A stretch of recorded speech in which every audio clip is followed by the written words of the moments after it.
This podcast brought to you by Ring. Save big right now on select Ring doorbells and cams and give the gifts that keep on giving. Find gifts that help handle all those deliveries. Hey, again? Leave it behind the chair with the others. And gifts that tell you when creatures are stirring. Biscuit, get away from the ornaments. Good girl. Shop the Black Friday sale and save up to 40% on select devices at Ring.com. That's up to 40% off right now at Ring.com. Crypto is like finance, but different. It doesn't care when you invest, trade, or save. Do it on weekends, or at 5 a.m., or on Christmas Day at 5 a.m.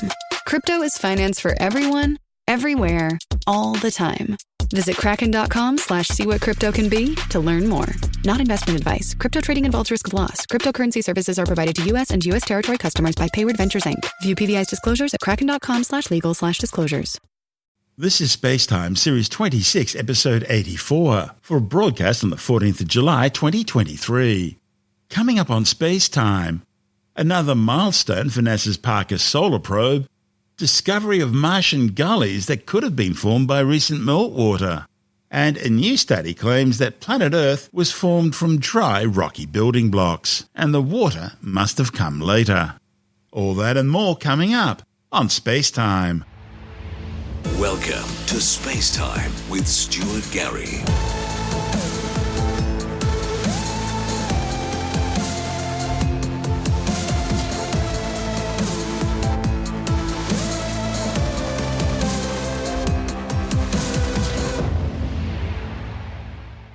NASA's Parker Solar Probe has now completed its 16th close approach to the Sun.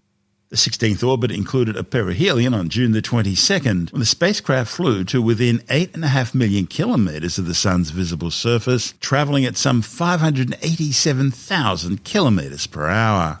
Mission managers report the spacecraft emerged from its solar close encounter healthy and operating nominally.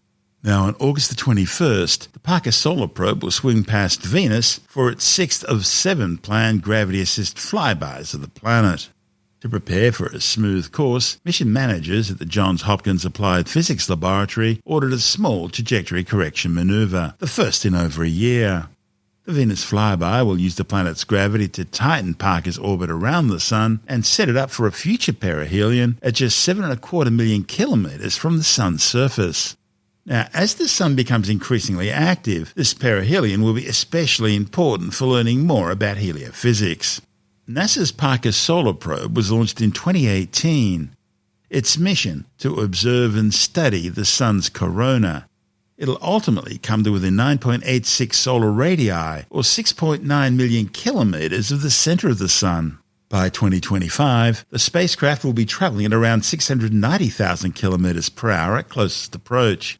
Now, to put that another way, that is 0.064% the speed of light, and that'll make the Parker Solar Probe the fastest object ever built by humans. The 685-kilogram spacecraft will undertake a total of 24 orbits around the Sun. The near-Sun radiation environment is predicted to cause the spacecraft charging effects, radiation damage in materials and electronics, and communications interruptions, so the orbits will be highly elliptical, with only a short time spent near the Sun itself. Parker will trace the flow of energy hitting the solar corona and accelerating the solar wind. It'll study how energy from the lower solar atmosphere transfers to and is dissipated in the corona and solar wind. And it will examine the processes, shape, and non-equilibrium velocity distributions observed throughout the heliosphere. Parker Solar Probe will also look at how the processes in the corona affect the properties of the solar wind in the heliosphere. It'll determine the structure and dynamics of the plasmomagnetic fields at the sources of the solar wind. And it will observe how the magnetic field in the solar wind source regions connect to the photosphere and heliosphere. Scientists want to know whether the sources of the solar wind are steady or intermittent, how the structures in the corona evolve into the solar wind. They want to observe the mechanisms that accelerate and transport energetic particles, and they want to study the roles of shocks, magnetic reconnection, waves, and turbulence in the acceleration of energetic particles, as well as the source populations and physical conditions necessary for energetic particle acceleration. And they want to look at how energetic particles are transported in the corona and the heliosphere. This report from NASA TV. NASA's Parker Solar Probe is a mission to explore the Sun. How can it do that? Why won't the spacecraft melt? You can't face off with the Sun without packing the right gear. This is why Solar Probe is equipped with a white shield that reflects heat off the front and keeps things cool in the back. The heat shield is made out of a couple of different materials. One is carbon-carbon, which is a lot like the graphite epoxy you might see in your golf clubs or your tennis racket, but it's just been superheated. The inside is a carbon foam, which is just another form of carbon and is actually about 97% air. It's a very lightweight way of making a very strong structure. Nobody likes a needy explorer. Solar Probe can take care of itself, thank you very much. And that's because it has autonomy software that will keep its instruments safe and cool behind the heat shield. We're too far away to joystick it into place, so it basically has to always be sensing whether or not the heat shield is in the right position and correct itself if it isn't. There are these things called solar limb sensors that are just poking out at the very edge of the shadow, and if those get illuminated, the spacecraft knows, oh, I'm going the wrong direction, and can actually right itself. It's important to stay hydrated in the sun, even for a spacecraft. Solar Probe circulates water to keep the solar cells from overheating. It stays cool and keeps power. So basically, water flows behind the solar rays and into the radiators, and so the water warms up when it's behind the solar cells and then cools down up at the radiators, and so that heat transfer is happening a lot like the veins in your body. Heat is not the same as temperature. Temperature is a measurement, but heat is energy transfer. This matters because Solar Probe will be visiting the Sun's outer layer, the corona. Like all stars, the Sun is made of plasma. How tightly packed that plasma is depends on the layer. While the Sun's corona has a very high temperature, the plasma particles are fairly spread out. So even though the temperature in the corona is 2 to 3 million degrees Fahrenheit, the heat around the spacecraft is manageable. The corona and where we're going is actually not that dense at all. There are only a couple particles. And so when we think about it, those are very hot, but we're not touching a lot of them. It's the kind of like when you put your hand into an oven, and the oven might be at 400 or 500 degrees Fahrenheit, but your hand isn't at 400 or 500 degrees Fahrenheit. Thanks to its design and destination, this cool, confident spacecraft is all set to explore. We can just sit back and chill as Parker's Solar Probe takes the heat. And in that report from NASA TV, we heard from Parker Solar Probe lead engineer Betsy Cogden. This is SpaceTime. Still to come, discovery of Martian gullies that could have been formed by recent meltwater, and the ongoing debate about where the Earth's water came from. Now, a new study claims the Earth formed from dry, rocky building blocks. All that and more still to come on SpaceTime.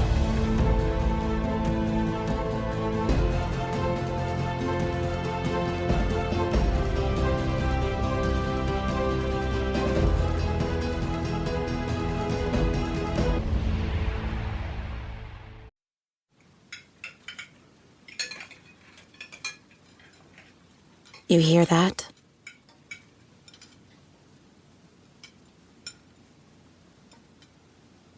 That's the awkward silence of a family dinner after you just got caught vaping. Most vapes contain high levels of nicotine and disappointment. Brought to you by The Real Cost and the FDA. Tonight in Arkansas, there's a mother tucking in her daughter and turning off the light. A business owner is burning the midnight oil. An at-home dinner date is plating up possibility. And it's all happening under one roof. How? The power of a conversation, like the one John from Integrity Solutions had with First Horizon Bank about his vision for a sustainable mixed-use building. Now it's not just words, it's life. First Horizon Bank. Let's find a way. Go to firsthorizon.com/John. First Horizon Bank, member FDIC. Scientists have discovered gullies on Mars that look like they may have been formed by recent liquid meltwater.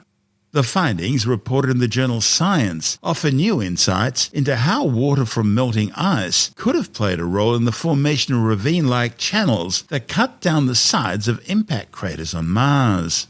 Martian gullies look eerily similar to gullies that form in Earth, especially in the dry valleys of Antarctica. And we know the Antarctic gullies are caused by water erosion from melting glaciers. In order to work out what's going on, the authors built a model that simulates a sweet spot on the red planet, when conditions on Mars allowed the planet to warm above freezing temperatures, leading to periods of liquid water on Mars when ice on and beneath the surface melts. They found that when Mars tilts on its axis to 35 degrees, the atmosphere becomes dense enough for brief episodes of melting to occur at gully locations. They then matched the data from their models to periods in Mars history when the gullies in the planet's Terra Serenum region are believed to have expanded rapidly downhill from high elevation points, a phenomenon that could not be explained without the occasional presence of water. One of the study's authors, Jim Head from Brown University, says previous research has already shown that early in the red planet's history there was running water on the surface with valley networks and lakes. But all that liquid water was lost about 3 billion years ago, and since then, Mars has become a polar desert. This new work shows that even after that, and in the recent past, when Mars's axis tilts to 35 degrees, it heats up sufficiently to melt snow and ice, bringing liquid water back until temperatures drop and it freezes again. The findings help fill in some of the missing gaps in how these gullies formed, including how high they start, how severe the erosion is, and how far they extend down the side of craters. Previous theories suggested that Martian gullies could have been carved out by carbon dioxide frost, which evaporates from the soil, causing rock and rubble to slide down slopes.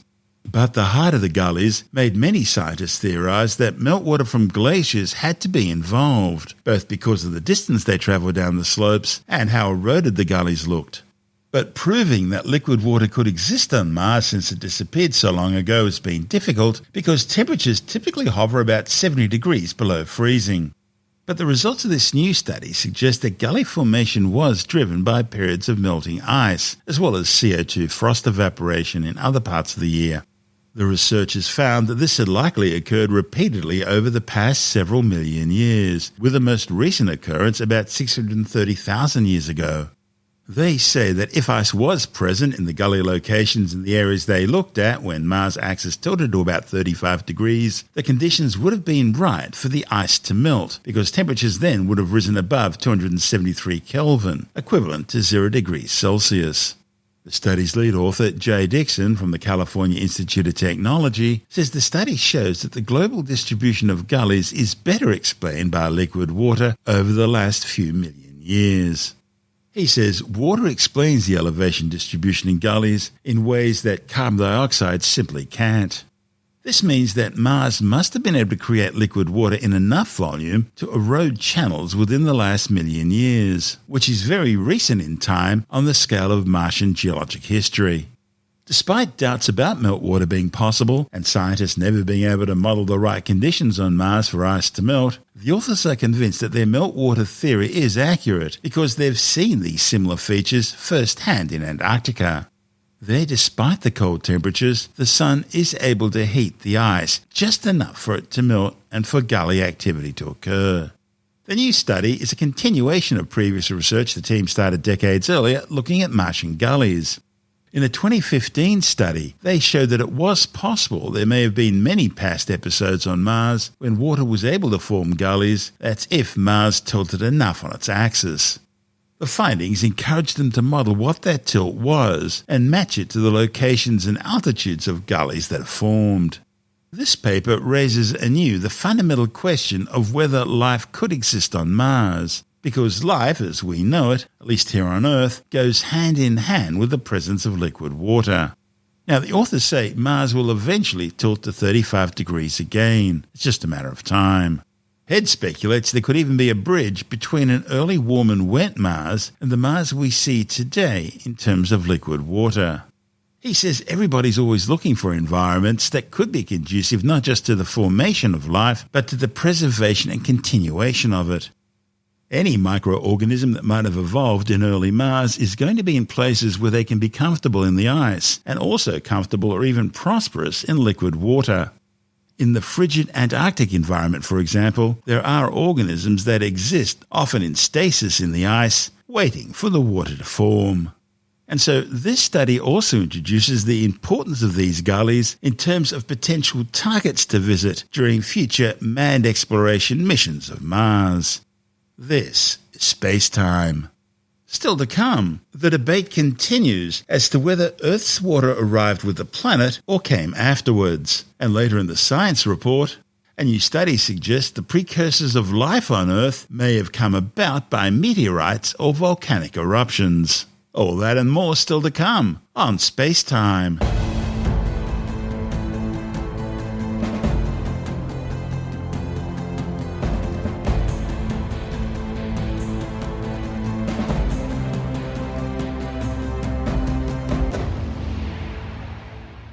The ongoing debate about the origins of Earth's water continues with a new study claiming the planet got its water well after it was formed.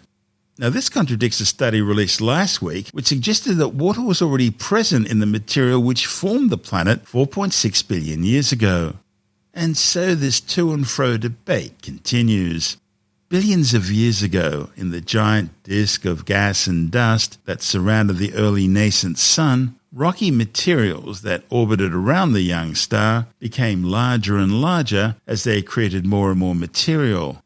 Eventually, these coalescing bodies turned into planetesimals, and finally the planets, moons, and asteroids we see today. Scientists are still trying to understand the details of the process by which planets, including the Earth, were formed.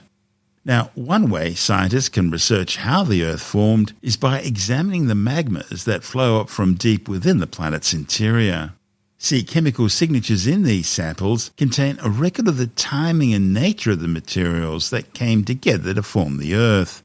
It's sort of analogous to how fossils provide paleontologists with clues about Earth's biological past.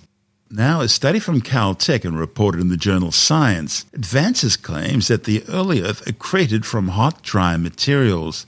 And that indicates, or at least infers, that our planet's water, crucial for life as we know it, must have arrived later in Earth's history. While humans don't have the ability to travel deep into the Earth's interior, rocks from deep within the planet can naturally make their way to the surface in the form of lavas. The parental magmas from these lavas can originate from different depths within the Earth, such as the upper mantle, which begins about 15 kilometres under the surface and extends down to about 680 kilometres, or the lower mantle, which spans from a depth of 680 kilometres all the way down to the core mantle boundary, about 2,900 kilometres below the surface. Like sampling different layers of a cake, the frosting, the filling, and the sponge, scientists can study magmas originating from different depths of the Earth to understand the different flavours of Earth's layers, the chemicals found within, and their ratios with respect to one another. Now, because the formation of the Earth wasn't instantaneous and instead evolved materials accreting over time, samples from the lower mantle and upper mantle give different clues as to what was happening over time during Earth's accretion. This new study suggests that the early Earth was primarily composed of dry, rocky materials. Chemical signatures from deep within the planet show a lack of so-called volatiles.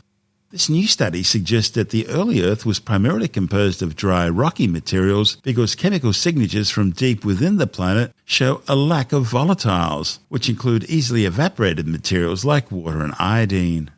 In contrast, samples from the upper mantle revealed a high proportion of volatiles, 3 times those found in the lower mantle.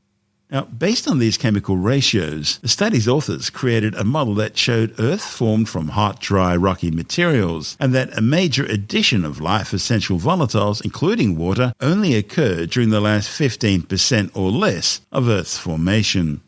The study provides another chapter in the multitude of hypotheses contributing to scenarios surrounding how the planet formed.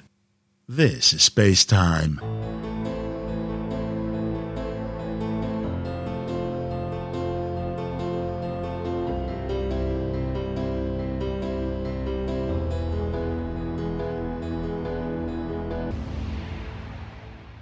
A client met his banker to discuss opening a restaurant in a busy airport. In us, he found a partner that understood the importance of reaching for the sky. First Horizon Bank. Let's find a way. Go to firsthorizon.com/Mac. Hello, saver.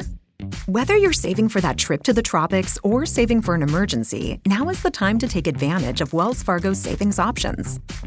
Wells Fargo offers savings accounts that can help you save towards your goals. So, what are you saving for? Visit a Wells Fargo branch or wellsfargo.com/save to open a savings account today. Wells Fargo Bank, N.A., member FDIC. And time now to take another brief look at some of the other stories making news in science this week with the Science Report. A new study claims that the precursors of the molecules needed for the origin of life on Earth may have come about because of chemical reactions caused by meteors or volcanic eruptions 4.4 billion years ago. The findings, published in the journal Science Reports, looked at whether meteorite or ash particles left on volcanic islands could have promoted the change of CO2 in the atmosphere into early organic molecules needed for life, which they tested by placing all of the ingredients under extreme pressure and heat. The authors found that these non-iron-rich particles helped in the conversion, and they may just be the building blocks for all living things we see on Earth today. Bit of good news for the, shall we say, gravitationally challenged. A new study has found that having a high body mass index probably won't lead to an early death if you're otherwise healthy. A report in the journal PLOS ONE looked at previously collected data on 554,332 Americans, dividing them into 9 different body mass index categories. They were studied between 9 and 20 years, and scientists found the risk of dying from any cause was similar across a wide range of body mass indexes. For older adults, death didn't increase for any body mass index between 22.5 and 34.9, which extends into BMI categories typically considered obese. For younger adults, there was no increased risk of any body mass index between 22.5 and 27.4. But overall, for adults with a body mass index of 30 or over, there was a 21% to 108% increased risk of death linked to their weight. And the patterns were found to be largely the same in both men and women and across races and ethnicities. The findings support the idea that body mass index alone may not be a reliable indicator of overall health. A new study indicates that the profile of scent compounds in your hands can be used to predict your sex with more than 96% accuracy. The findings, reported in the journal PLOS ONE, used an analysis technique called mass spectrometry to analyse the volatile scent compounds present in the palms of 30 men and 30 women. They identified the compounds in each sample and then used statistics to see if they could determine a person's sex based simply on their smell. And they got it right 96.67% of the time. The researchers say this technique could be used to help identify criminals when other evidence such as DNA is lacking, because crimes that involve perpetrators using their hands, such as robberies, assaults and rape, could potentially leave valuable trace evidence at the crime scene. Well, if you've ever done it, standing under the bright lights at the intersection of Broadway and West 45th in the heart of the Big Apple makes you feel like you're at the very centre of the world. But the problem is, it's no longer a place you'd recommend to friends, because New York City, once one of the greatest places on Earth, is now a crime-infested squalor where criminal activity is skyrocketing, citizens are arrested for defending themselves from violent offenders, taxes are through the roof, and residents, well at least those who can, are leaving in droves for places like Florida and Texas. But for the mayor of New York City, the real problem appears to be the ghosts haunting Gracie Mansion, the official mayoral residence. Tim Mendham from Australian Skeptics says, for Mayor Eric Adams, it really is a city that never sleeps, even after death. The mayor of New York City, who is Eric Adams, is a person with a very interesting history of his actions and his beliefs. Colourful is a nice way of putting it. He claims that the mayor's mansion, which I think is Gracie Mansion, it's called, is haunted. And he has made these sort of claims about other places before, actually, about different places being haunted. And he admits that people think I'm joking. He says, but there's a ghost that runs around here. And a guy running one of the world's largest cities would make you worried, actually, if he had this sort of he's not even doing it as a joke. He's actually quite serious about it. So anyone with that sort of sense of lack of restraint about what's actually really happening and lack of investigation is a worry. Well, they call it the second most powerful elected position in the United States. Yeah, outside of the president, yeah. The interesting thing is you go to any American city and you find a lot of public buildings and old buildings are supposedly haunted. It's become a thing. Whether it's a thing to raise money through ghost tours, I mean, you'll find museums. I think various New York museums, Washington museums, I think even the Smithsonian at times had a ghost tour. And you worry about that. These are things, buildings and organisations made up of decision-making people, scientists. You've done the ghost tours around London, wouldn't you? I've done a little bit of a ghost investigation. I've done ghost tours around Sydney. Oh, really? There are ghosts in Sydney as well? There are ghost tours around Sydney. You go to the quarantine station, they've got quite an interesting ghost story. Oh, right. But it comes it's at night, and the stairs in the quarantine station are sandstone cut into the soil. You can easily go head over heels down this thing, literally. But yeah, in fact, someone thought I was a ghost because I sort of waved from the group, the tour group, and appeared at a distance, and someone said, "There's a ghost!" And they came closer, and they realised, it was me. It wasn't doing it on purpose. I was just moving away a bit, having a look around. But anyway, it's so easy to convince people that there's ghosts. I get reports all the time of American buildings. There's hardly a city, large or small, in America, especially America, but it could be other places as well, that doesn't have a haunted house of some sort or another, if not several, if not quite a few. And they're not necessarily all old buildings. Sometimes they're fairly new buildings. This one in New York City is an old building, obviously. Old buildings tend towards that way as candidates for hauntings, but sometimes new buildings, and you wonder why, especially if the ghost died a long time before the building was built. But the ghost, the person involved. So therefore, you've got a New York City mayor who believes firmly that the place he's living in is haunted, and that probably just sort of sits on top of a lot of other strange decisions he's made that you said it's probably in character. Said, I think a building with this much history and how long it has been, I believe that there's an energy that you feel in here. When people hear of ghosts, they think of movies. Like, I think there's an energy that's in this building. That's the mayor talking. That's Tim Mendham from Australian Skeptics.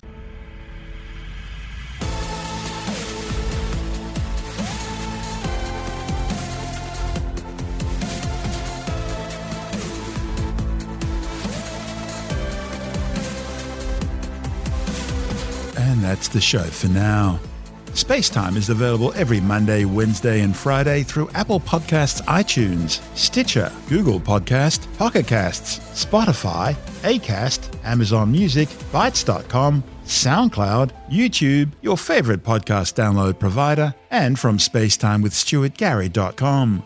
SpaceTime's also broadcast through the National Science Foundation on Science Zone Radio and on both iHeartRadio and TuneIn Radio.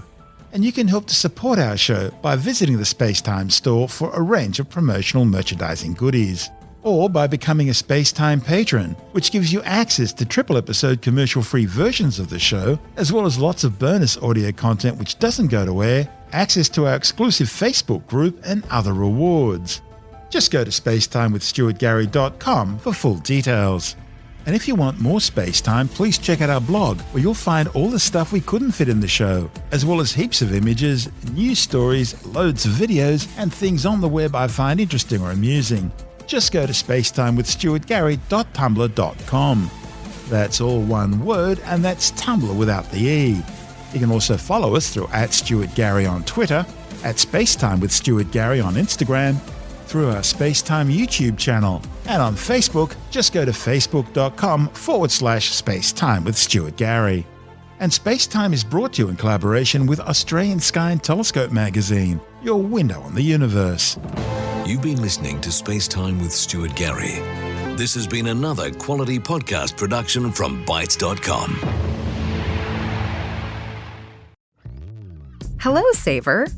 Whether you're saving for that trip to the tropics or saving for an emergency, now is the time to take advantage of Wells Fargo's savings options. Wells Fargo offers savings accounts that can help you save towards your goals. So, what are you saving for? Visit a Wells Fargo branch or wellsfargo.com/save to open a savings account today. Wells Fargo Bank, N.A., member FDIC.